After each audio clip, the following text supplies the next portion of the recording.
Hello, everyone. This is a community survey report for the Surrey Public School District.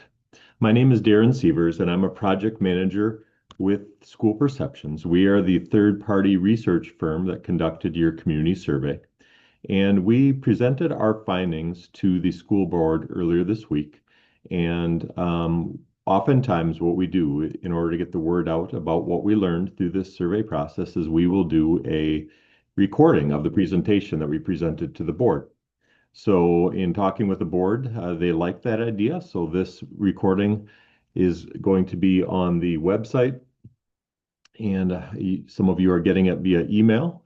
Also, the school board and district administration can communicate to you what was learned through this community survey process as the district has some big decisions to make regarding their facilities. So here's a presentation that I shared with district administration and the school board earlier this week. So today is March 13th, and that's important to note because the survey data was updated again yesterday. We continue to get surveys in past the deadline, and we process every one of those. So as of this morning, this is as up to date of a report is as available. So here's how the presentation is going to go. I'm going to give you brief information about our company, and then we're going to get right into the survey, our results and our analysis, and then ultimately our takeaways from the whole survey process. Again, we are School Perceptions, and we are an independent third-party research firm. Our mission is to help educational leaders gather, organize, and use data to make strategic decisions. We were founded in 2002, so we've been doing this for 24 years. We've conducted over 3 million staff, parent, student, and community surveys. And we've helped over 1,400 school districts with strategic planning, facility planning, referendum planning, just like the project that we're presenting to you at this time. I was a project manager on this project. I've been with the company 4 years. Prior to that, I was a superintendent for 9 years in suburban Milwaukee School District, where we use this identical survey to address some of our pressing facility needs. So I've been on the superintendent and school board side of the table with this process, and now I'm working on behalf of the company, helping districts like yours. So here is your data from the survey. The survey had a deadline of March 2nd, of 2026. And when we say deadline, we like to give a kind of an end date, but we never shut the survey off.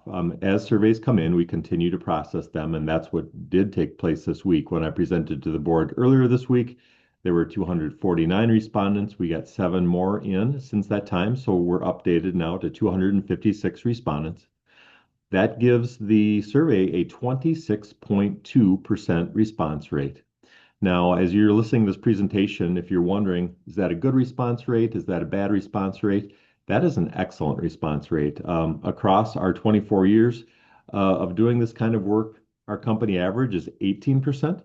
So you outpace that by a full 8% plus. So excellent to see such a good response rate for your community, Surrey. But within that number of responses, given that you're a little bit of a smaller community, you will have a margin for error of plus or minus 6.25%. That margin of error dropped a bit since I talked to the board earlier this week, but it is still a bit of a volatile margin for error because you're so small. A few opinions that come in after the fact, or a few voters that show up at the polls different than took the survey, your data could be kind of vulnerable. The bigger the community, the lower their margin for error will be. For example, I shared with the board earlier in the week that we did a project for Rapid City, South Dakota. Well, in that case, we sent out 60,000 surveys and processed, I believe, like if I recall, 8,000 surveys. Well, their margin for error was plus or minus 1% because there's such a bigger system, and obviously a few more surveys either way don't really impact things nearly as vulnerable of a manner as our smaller communities. So that margin for error, bottom line, that margin for error will be important later on when I give you a report on our projections of voter support. While the survey was highly anonymous, those of you that took the survey know that there is a 16-digit alphanumeric user code that once you entered that code in a survey, you can't take another survey again. It's a one-time usage code, and that prevents us from having people fluffing the results to one side or the other side. We really pride ourselves on the confidential manner in which our surveys are conducted and the protections we have in place to make the data as predictable and reliable as possible. However, we do ask questions to understand who the survey takers are. For example, we ask their age. We like to study age spans so we know what different generations of people are feeling about the questions that are being asked. We also ask, are you a resident of the school district? While the survey went out to the entire school district, it was available to some non-residents. Some of those non-residents would be staff that work for you but are not voters. We want their opinion. We want the staff to weigh in on their working conditions. That's a really important step in the process. But in the end, if they're not part of the 86% that are residents, we will pull their data out when it comes to giving a projection of voter support because we can only project what voters want. Same would go for open enrollment parents. We want all parents to weigh in on the future of the facilities, but we can only have resident parents weighing in on whether they would vote yes or no to a tax increase because they're voters. And then finally, within that 13% that said they are not residents, sometimes the survey will get in the hands of someone who owns multiple properties. Maybe they're a resident of another community, but they have a second property in your district. Another way we study the data, and Luke and Tara, your two district administrators, asked for their data to be broken out in this manner, is by which municipality you live in. We have the city of Surrey, rural Surrey, city of Minot, and city of Deering, and I provided a report that broke out the support levels by municipality for the board and district administration just so they could understand where support was stronger and weaker based on where people live. And then another way we can study the data within our anonymous process is we asked, are you an employee of the district? And are you a parent within the district? Do you have children attending the school? Now, as you look at the response rate here, 18% of survey takers said that they are employees. However, less than 1% of Surrey voters are staff members. So that's an overrepresentation of the staff, which almost always happens because we know the staff want to have their voice be heard on their working conditions, and that's a big deal. It's important because we want them engaged in the process. But when it comes to projecting what voters will say, we will weight that down to less than 1%. Same with parents. 48% of the respondents were parents. We studied your census data, and in most communities, parents are 25 to 30% of eligible voters.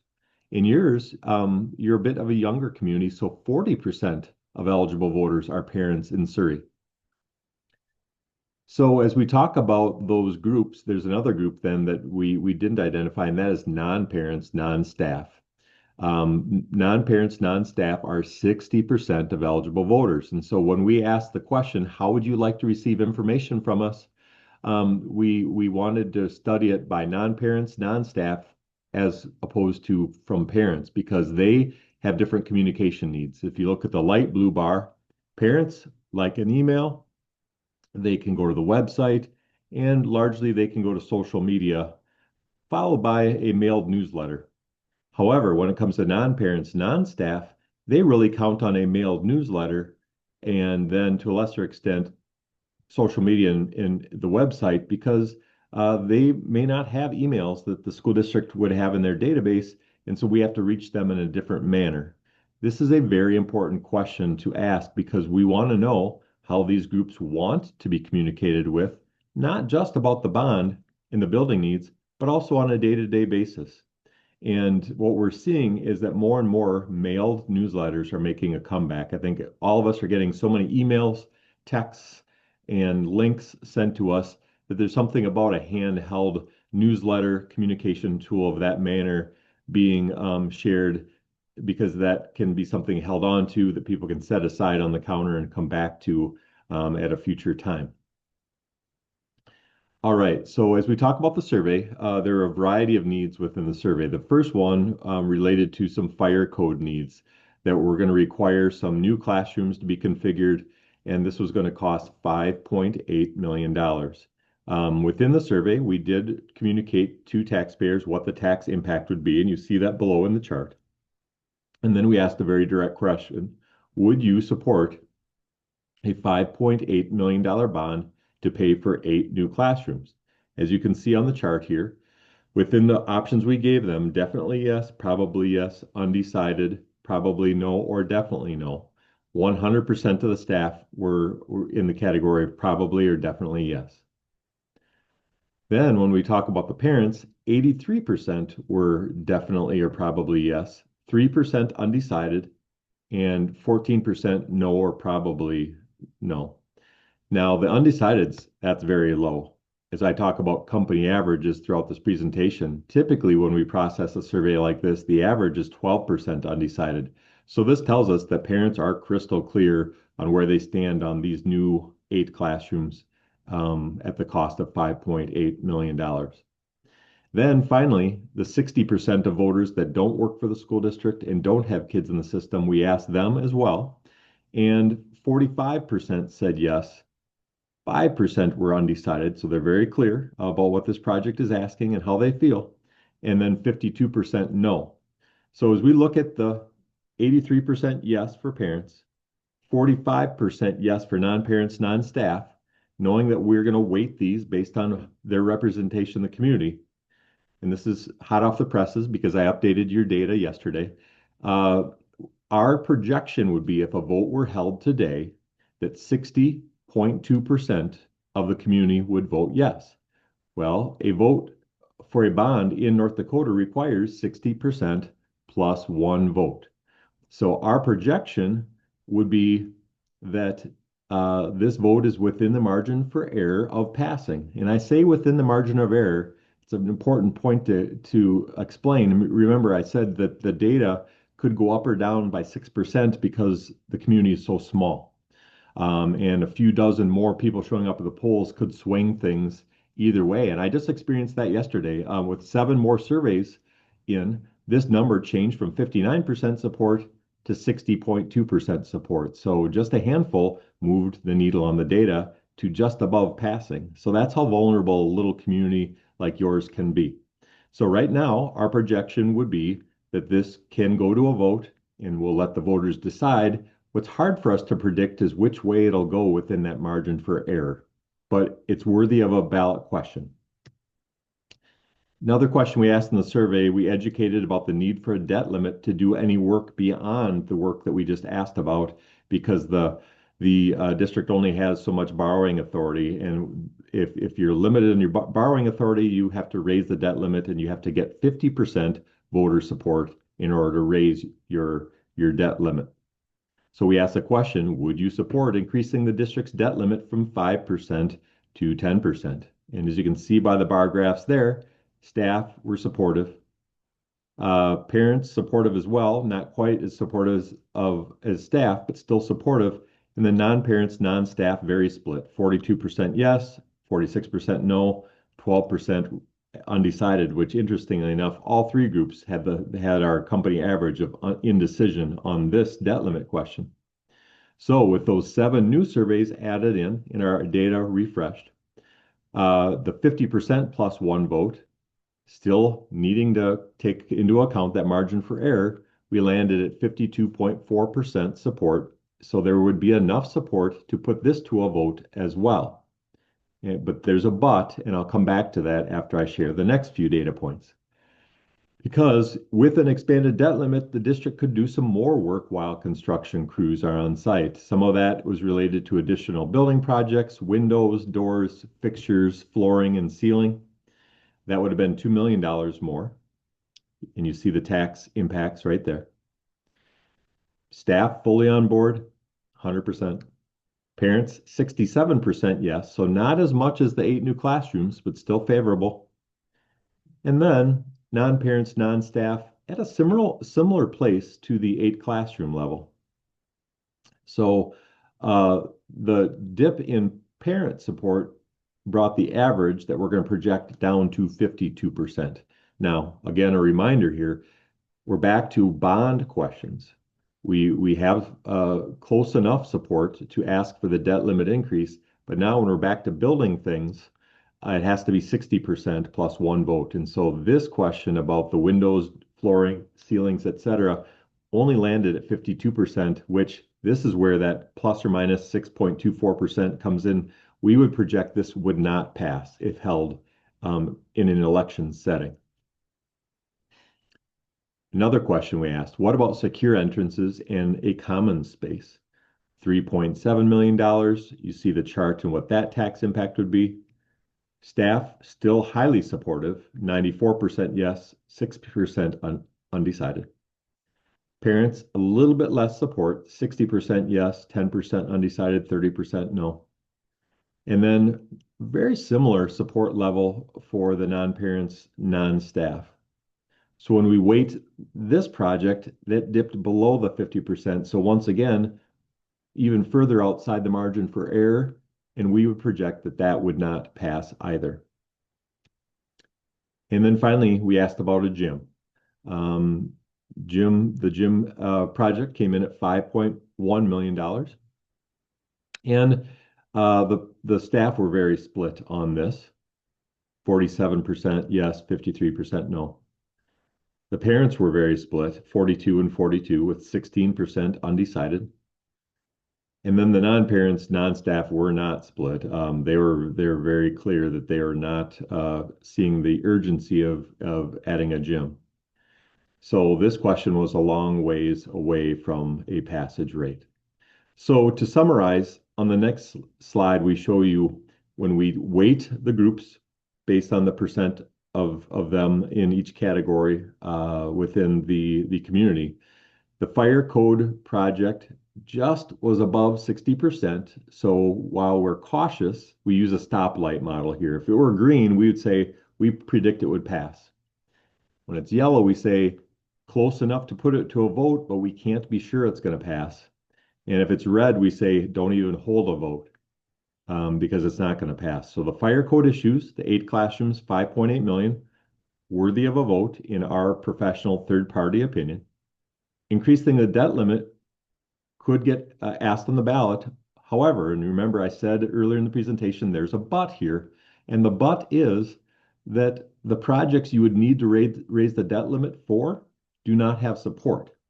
So in our opinion, there's no need to ask for a debt limit increase because the projects that you would spend the money on do not have support. So we advise very simply, just put the fire code 8 classroom question on the ballot and have that be the extent of the ask at this time. So as we were surveying the community, we also wanted to gather satisfaction feedback on behalf of the district. We're an educational firm and we do surveys all the time where we ask parents for feedback and staff and students for feedback. We'll do community-wide surveys asking them what feedback they can give us on programming and things of that nature.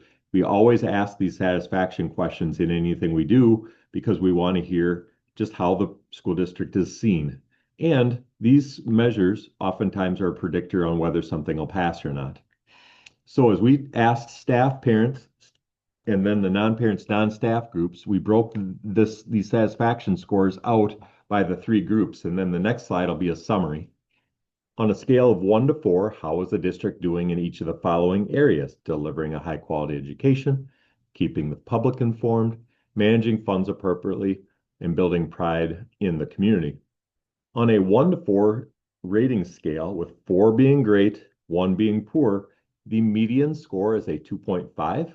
So for easy skimming of all these 12 data points here, the best advice I can give you is to kind of skim it and see, let's see as many as possible to be above a 2.5, that middle median score. Well, within the staff, all 4 of the areas were rated as being at or above good at 3.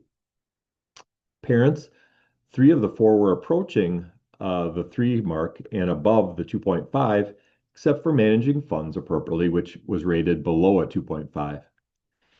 And then when it came to the non-parents, non-staff, the folks that don't work at the district, don't have kids in the system, they rated the district below a 2.5 on 3 of the 4 and right at a 2.5 for delivering a high quality education.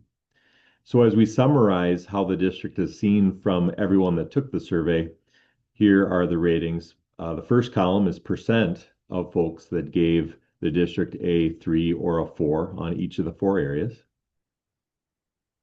And then the next column is the average of all the scores that were provided, how all those scores averaged together, what that score ended up being when all the scores are accounted for. And you'll see here the one that is below a 2.5 is managing funds appropriately. And that's not entirely unusual because right now so many things are being asked of taxpayers. And they just got done being asked some multi-million dollar questions about the needs at the school district.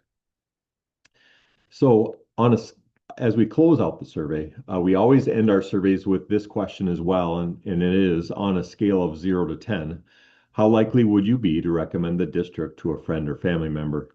And again, it's on a rating scale of 0 to 10, with a 5 being neutral, no opinion, 10 being an amazing score, a 0 being a quite unhappy score. So Surrey's average score, when all the respondents were averaged together, came out to a 6.11, so above neutral. There are some pockets of people that are unhappy. You see 8% giving the district a 0, and then 5% giving the district a 2. But the other thing that was very noteworthy is there were a lot of very happy folks that took the survey as well. 17% gave a perfect 10, another 11% giving the district a 9, and 14% giving the district an 8. So that's 42% of survey takers giving the district an 8, 9, or a 10. And those 8, 9, and 10 scores are very happy people. They tend to be the cheerleaders for the district. They tend to be the people that are in favor of referendums and investing in the schools. So as we wrap up this community survey report, we always close with a slide where we say, what did we learn? And so our takeaways on behalf of the district, which is what the district hired us to do, is to study the projects, gather your input, and then come back with a summary of findings. We learned that given the margin of error, there is enough support to put the plan that addresses fire code issues on the ballot and let voters decide. We can't go on record and say we think it'll pass because that margin for error is so close, but certainly there's enough support to put it on the ballot and have you all go out and vote in June on what you feel about this project. Second bullet point, the question about raising the debt limit is also within the margin of error, given that there's a different threshold. Remember that second question about the debt limit only had to be at 50%, whereas the others had to be at 60%. Third bullet point, the questions about building updates, secure entrances and common spaces, and a new gym do not have enough support to be pursued at this time. So we would not recommend the district pursue those. And then kind of hand in hand with that, given that there's a lack of support for this project, there would be no need to raise the debt limit. So we would not recommend asking that question at this time as well. Those are things they'll just need to wait for a future date. And so that is the end of my report today. Oftentimes when we give these reports, I'll get asked by a board, hey, Darren, how reliable are your reports? How predictive are your reports? Well, we've studied our reports through the years, and across the 1,400 different projects we've done, our data has been correct 94% of the time. That means if we say, hey, something is going to pass, we are right 94% of the time. And if we say something won't pass, we have been right 94% of the time as well. And that's why when we look at these numbers, that's very critical. We are saying that the red items will not pass because they require 60% of a vote. Now, the fire code issue, too close to call, so we couldn't confidently go on record and say it's going to pass. That one is too much too vulnerable because of the margin for error, but certainly has enough support to be on the ballot. So that's where we would stand with your data, close enough to ask people to vote, but we can't be sure. It's really close. So that being said, I want to thank you for watching the presentation today. By all means, certainly, if you have any questions about the survey process, about what you learned today, you can email me. Just reach out to administration at the district office, and they can give you my email address. I'd be glad to answer any questions you have about our methodology, about the report I just gave. Aside from that, I just wanted to say thank you to you for watching and for being part of this school district study.